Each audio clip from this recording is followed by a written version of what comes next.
Hello and welcome. For a number of reasons, this is going to be an unusual video series.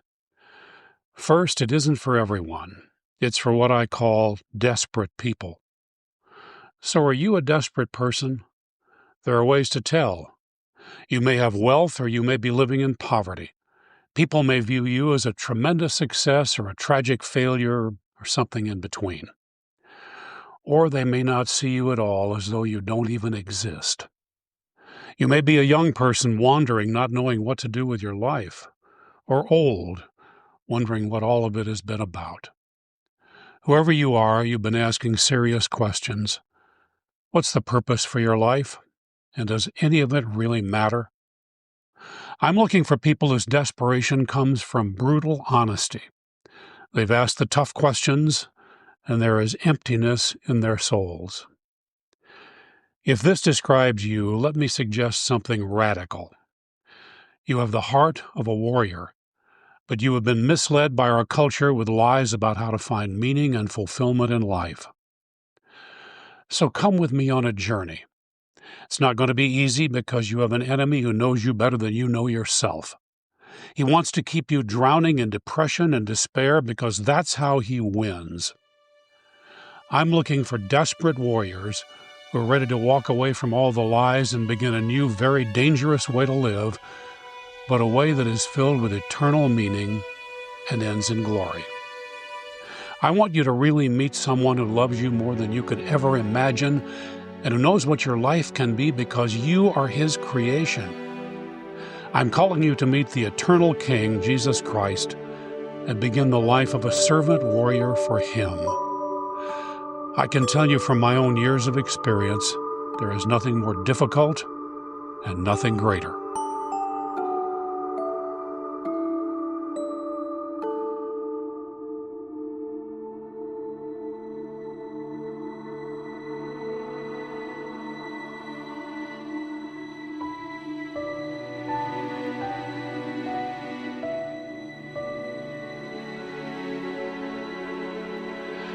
But up front, let's get a few things straight. I'm not talking about the fake Christianity that spews political rage and social media. I'm not talking about the fake Christianity that excuses every evil to get what it wants. Millions are walking away from the church because so many churches are not really churches at all. They're either political cesspools, huge entertainment centers, clubs that encourage every pop sin available to commit, or cold spiritual gym classes where you follow the agenda and hope it means something. You can walk in and out of those buildings for years and it won't make the slightest difference in your life. For desperate people, all these options are pointless and often disgusting. I understand desperate people because I've been one. I know what it means to make a massive change that redefines your entire life, to go from what is weak and comfortable to what is real and wonderfully dangerous. If you travel on this path with me, you're going to hear a lot of stories about my journey. You're going to meet Carol, my wife, the wonderful warrior woman who has been my partner in battle for over 58 years. So right up front, disabuse yourself of the stupid fantasy that being a servant warrior is only for males. Right now, I know women who are some of the greatest servant warriors I have ever met. So here we are. At 79 years old, I don't have time to mess around. And that's why I'm searching for courageous people who are desperate enough to make a radical choice. Want to hear a story about desperation? In 1966, I was 20 years old and had just been thrown out of my second Christian college. Did I deserve to be thrown out? Of course not. Well, maybe I was a little less concerned about academics and a little too interested in social activities. I had graduated in the bottom 3 percentile of my high school class, so at least I was being consistent. Anyway, 1966 was a very bad year for a young idiot to be on the street with no college protection. Vietnam, a place I had never heard of, was rising in popularity, and the military draft was sucking in thousands. I knew my days were literally numbered, so I enlisted in the Army with the hope of choosing my own path. Choosing my own path was a disastrous strategy that I thought would work in life. It doesn't.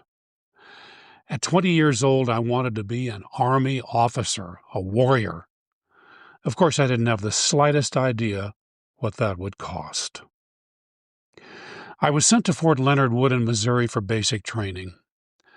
The first week was truly miserable. Tests and more tests, invasive physical exams, and shots. When we got our uniforms, we looked like green walking bags of meat.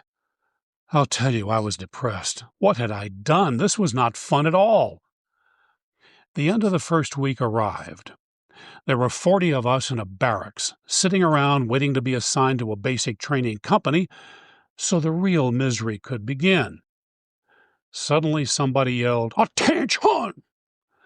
We leaped to our feet and stood rigidly in front of our bunks, 20 of us on each side of a center aisle. Into the room stalked 3 of the most terrifying human beings that I had ever seen. Their uniforms were tailored, pressed and starched to the point that you wondered how they could move.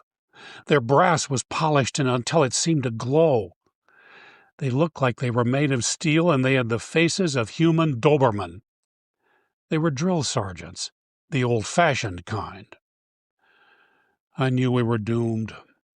Suddenly their leader yelled out, "Who's the toughest man in this room?" What kind of a question was that? Then I heard some jackass say, "I am." Clearly we had a suicidal maniac among us. Then came a horrible realization. I had said it.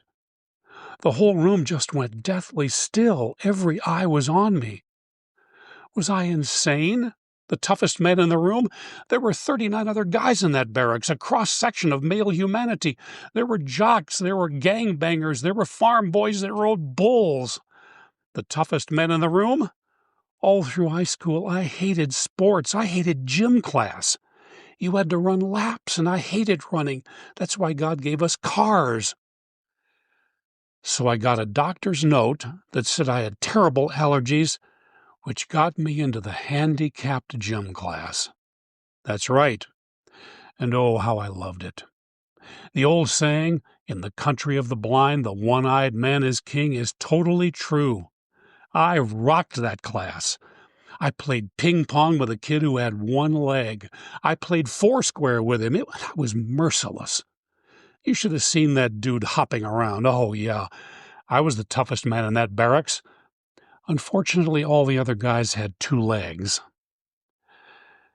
There are moments when you just want to leave your body and float up into the sky, so you won't have to experience the agony that you have brought on yourself.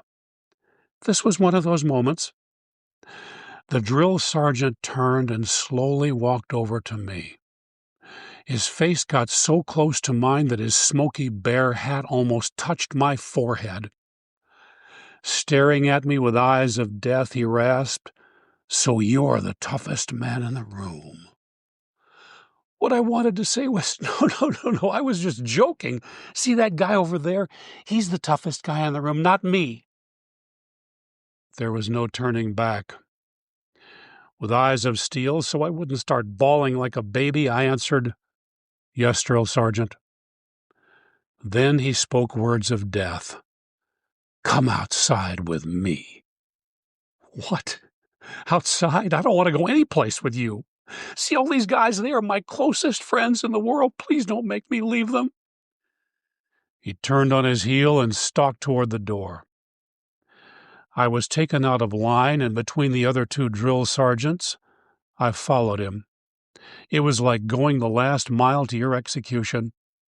All the guys were staring at me. I could hear them thinking, "There goes the idiot. We won't see him again." And they were right. They never did. Outside, he put me up against a wall. Then he faced me and said, "I'm sending you to leadership school." What? Leadership school? You're not going to beat the bloody heck out of me? Oh, thank you, God. But why had I said that inside that barracks? Why in a single moment, with no time to think, had I taken such a risk? I knew why. I was desperate to change my life. To that point, I had failed at everything. I would do anything not to fail at this. Have you ever felt that way? Maybe that's where you are right now. If so, welcome, warrior. I was sent to a week-long school and afterward became a trainee platoon sergeant in a basic training company. A year later, after much more hard training, I was commissioned as an infantry second lieutenant. 6 months after that, I was in Vietnam. In 1968, as a 22-year-old first lieutenant, I led a rifle platoon of young men in combat. During that time, I lost 2 young soldiers killed in an ambush, and so easily it could have been me. When you send 18-year-old warriors home in body bags, it changes you forever. When I came home, I brought with me decorations that I had been awarded. I was certainly a warrior, but not the right kind. With all I had been through, I still had no idea what being a servant warrior for Jesus Christ was all about. After the Army, it took 10 more years of failure and growing desperation before I was ready to take the risk and make the most important decision of my life. As we go forward, you will hear about that agonizing process. But at this point, you may say, well, that's great for you, Coleman. Yes, I'm a desperate person, but I don't really believe in God or Jesus. I would answer this way. I didn't live my life in a sweetie pie bubble. I would never call anyone to believe or do anything that I had not proven to be absolutely true for many, many years. Either Jesus is who the Bible says he is, or it's all a delusion. There is no middle ground.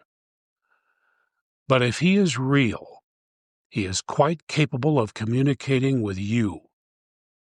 So I challenge you to a test. For the next 14 days, lay aside your religiously held atheism or vaunted agnosticism. Each day for 14 days, get alone and talk to Jesus as though he is real. Each day, say something like this and really mean it. Jesus, I don't know if you are real, but I really want to know. If you are real, would you speak to me and show me? If you are real, I will give my life to you. During those 14 days, I want you to do one other thing. Get a Bible and each day read one chapter in the Gospel of John. That's in the New Testament. Then just shut up, watch, and listen. If you do this, what have you got to lose apart from an ounce of your pride? If you don't do it, you could lose everything forever. Those are the stakes in this gamble. Hope to see you in Chapter 2.